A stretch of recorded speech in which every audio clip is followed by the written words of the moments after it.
Yo, Dr. Juan, what's good, man? How you been? I'm doing all right, man. One of the questions that I had for you is you've been an entrepreneur for some time, but where did you get that grit from, man? Like, it's not like people just wake up and one day want to be an entrepreneur. So, how did that start for you, or what influenced you to do it? Yeah, man. Thanks for the question, bro. Because I think it all started with my family.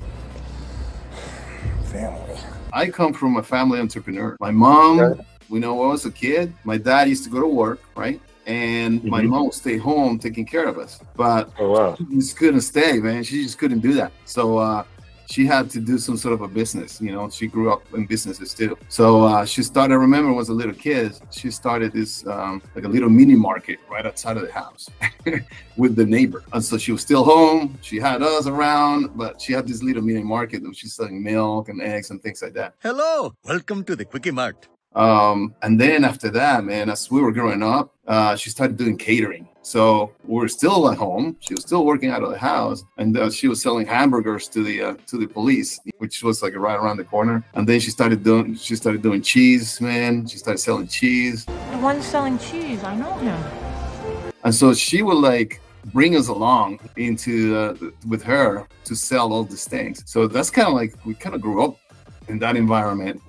We saw my mom doing things and then selling it out, and starting little businesses. I guess probably that's how we kind of grow up that way, and it got embedded in my system, man. So I wanted to do something like that eventually. So that's interesting, right? Because you didn't initially jump from seeing your mom being an entrepreneur to starting off and saying, this is what you're going to do for life. You ended up going to school. You worked in corporate America, worked in the factories. You paid your dividends. And then eventually you said, hey, I want to go and do this entrepreneurship thing. What was the scariest thing for you to jump from being a mid-career professional to a mid-career entrepreneur? And what advice would you have to someone that's in your shoes right now? Yeah, I mean, man, I gotta say the scariest thing was the stability, the sense of just not having the stability that I had, having been in the food industry in a career over 20 years, have gone up the ladder. I felt very comfortable with it. So getting out of the comfort zone, man, is the scary part. That's why they call them comfort zones. They're so damn comfortable. But I always felt like, man, like a little voice, always in the back of my head, just telling me, hey, man, wouldn't it be great if you made this? Would it be great if you do that? Would it be great if you started this? Like I always had that. And I always talked about it with my friends and,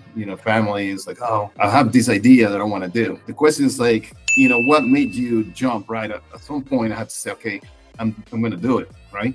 And I'm going to give in everything that I have and start this new venture. For me, it was an opportunity that I saw because I was working for one of these big companies, and they had sold one of the divisions of it, and I was part of that division.